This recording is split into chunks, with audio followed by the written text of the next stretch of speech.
दोस्तों 2024 के लोकसभा चुनाव के दौरान आपको याद होगा कि सूरत के लोकसभा सीट से बीजेपी के उम्मीदवार मुकेश दलाल ने चुनाव होने से पहले ही लोकसभा चुनाव में निर्विरोध जीत हासिल कर ली थी, क्योंकि इनके खिलाफ कांग्रेस के जो उम्मीदवार थे नीलेश कुंभानी, उनका नॉमिनेशन आरओ द्वारा कैंसिल कर दिया गया था और इनके खिलाफ कोई अन्य उम्मीदवार चुनाव में खड़ा नहीं हुआ था या किसी और उम्मीदवार को इनके सामने खड़ा होने नहीं दिया गया था।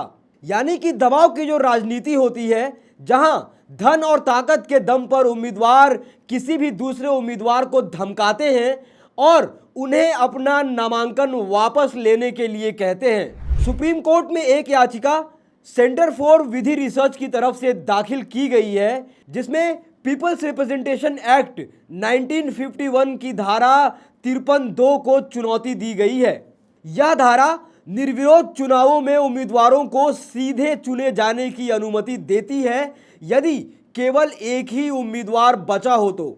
याचिकाकर्ता का कहना है कि यह प्रावधान मतदाताओं को नोटा जैसे विकल्प चुनने से वंचित करता है, जो 2013 में सुप्रीम कोर्ट के आदेश के बाद पेश किया गया था, ताकि मतदाता सभी उम्मीदवारों को अस्वीकार कर सके।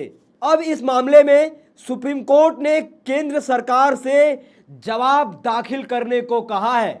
सुप्रीम कोर्ट में जस्टिस सूर्यकांत और जस्टिस एन कोटेश्वर सिंह इस केस की सुनवाई कर रहे थे। सुनवाई के दौरान न्यायालय ने कहा कि बदलते राजनीतिक परिदृश्य में ऐसा भी हो सकता है कि एक धनी उम्मीदवार अन्य सभी उम्मीदवारों पर अपना नाम वापस लेने के लिए दबाव बना ले। यानी कि सुप्रीम कोर्ट भी ये बात कह रहा है कि दबाव बनाकर नामांकन वापस कराए जाते हैं। इस पर सीनियर एडवोकेट राकेश द्विवेदी ने कहा कि यह सब काल्पनिक है। निर्विरोध उम्मीदवार घोषित होने के मात्र 9 मामले हैं, जिस पर जस्टिस सूर्यकांत ने कहा कि क्या यह बहुत स्वागत योग्य और प्रगतिशील कदम नहीं होगा कि केवल एक उम्मीदवार मैदान में रह जाए और फिर भी उसे यह कहना पड़े कि कम से कम 10-15% वोट तो मिल ही जाएंगे। जस्टिस सूर्यकांत ने कहा कि हमारी लोकतांत्रिक प्रणाली ने हर चुनौती का समाधान किया है। हर भारतीय को इस पर गर्व होना चाहिए। अगर किसी को 5% लोगों का भी समर्थन नहीं है तो उसे संसद में क्यों प्रवेश करने देना चाहिए। यह सिर्फ एक सक्षम करने वाला प्रावधान है जिसके बारे में आप सोच सकते हैं। इस केस की सुनवाई के दौरान जस्टिस सूर्यकांत ने कहा कि आज हम किसी आदेश पर नहीं हैं, हम एक काल्पनिक स्थिति पर प्रकाश डाल रहे हैं जो उत्पन्न हो भी सकती है और नहीं भी, लेकिन एक मजबूत लोकतांत्रिक संस्था के रूप में आपके पास ऐसी स्थिति से निपटने के लिए प्रावधान चाहिए। यदि ऐसी स्थिति आती है तो इस पर विचार करने के लिए एक छोटा विशेषज्ञ निकाय हो सकता है। धारा 53(2) के अनुसार, पीपल्स रिप्रेजेंटेशन एक्ट 1951 की धारा 53(2) के अनुसार, यदि किसी निर्वाचन क्षेत्र में उम्मीदवारों की संख्या सीटों की संख्या के बराबर है तो चुनाव अधिकारी उन्हें तुरंत चुना हुआ घोषित कर देते हैं। यह स्थिति तब उत्पन्न होती है जब अन्य उम्मीदवार नाम वापस ले लेते हैं या उनकी नामांकन पत्रिकाएं खारिज हो जाती हैं। यह प्रावधान विवादास्पद है क्योंकि यह मतदाताओं को अपनी असहमति व्यक्त करने का अवसर नहीं देता है, जो लोकतंत्र की मूल भावना के खिलाफ मानी जाती है। लोकसभा चुनाव के दौरान सूरत निर्वाचन क्षेत्र के लिए कांग्रेस पार्टी के उम्मीदवार नीलेश कुंभानी ने नामांकन पत्रों के 3 सेट दाखिल किए थे। इन नामांकन पत्रों के प्रस्तावक उनके बहनोई, भतीजे और उनके व्यापारिक साझेदार थे। एक भाजपा कार्यकर्ता ने श्री कुंभानी के नामांकन पर आपत्ति जताते हुए आरोप लगाया था कि उनके प्रस्तावकों के हस्ताक्षर असली नहीं थे। आरओ को प्रस्तावकों के हलफनामे भी मिले थे, जिसमें दावा किया गया था कि उन्होंने उम्मीदवार के नामांकन पत्रों पर हस्ताक्षर नहीं किए हैं। उन्होंने उठाई गई आपत्तियों पर उम्मीदवार से एक दिन के भीतर जवाब और स्पष्टीकरण मांगा था।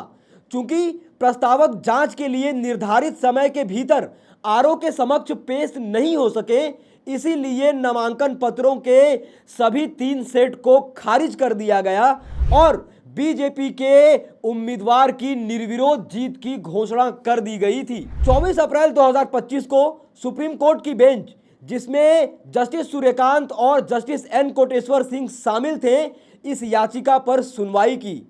लाइव लॉ के आधिकारिक एक्स हैंडल के अनुसार कोर्ट ने यह चिंता व्यक्त की कि राजनीतिक गतिशीलता में एक समृद्ध उम्मीदवार अन्य उम्मीदवारों को प्रभावित कर सकता है, जिससे निर्विरोध चुनाव हो सकते हैं।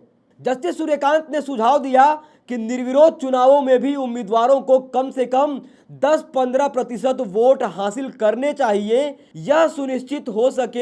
ताकि यह सुनिश्चित हो सके कि उसे जनता का समर्थन है। कोर्ट ने यह भी कहा कि यह प्रावधान बहुदलीय लोकतंत्र को मजबूत कर सकता है और एक स्वस्थ लोकतंत्र को बढ़ावा दे सकता है। वरिष्ठ अधिवक्ता राकेश द्विवेदी और अटॉर्नी जनरल वेंकटा रमणी ने तर्क दिया कि नोटा एक असफल विचार है और निर्विरोध चुनाव दुर्लभ है। कोर्ट ने केंद्र सरकार को इसमें अलग से जवाब दाखिल करने के लिए समय दे दिया है, जिससे कि यह स्पष्ट है कि अभी यह मुद्दा विचार के लिए खुला है। निर्विरोध चुनावों का मुद्दा लोकतंत्र की मूल भावना के साथ जुड़ा हुआ है। मतदाताओं का अधिकार अपने प्रतिनिधि को चुनने और अस्वीकार करने का है और नोटा विकल्प इस अधिकार को सशक्त बनाता है। हालांकि पीपल्स रिप्रेजेंटेशन एक्ट 1951 की धारा 53(2) इस अधिकार को ले लेती है, जो कि एक चिंता का विषय है।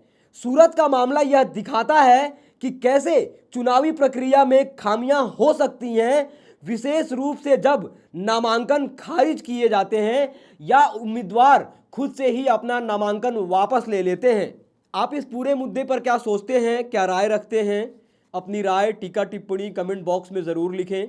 बाकी ऐसी तमाम खबरों के लिए देखते रहिए देश नीति। धन्यवाद।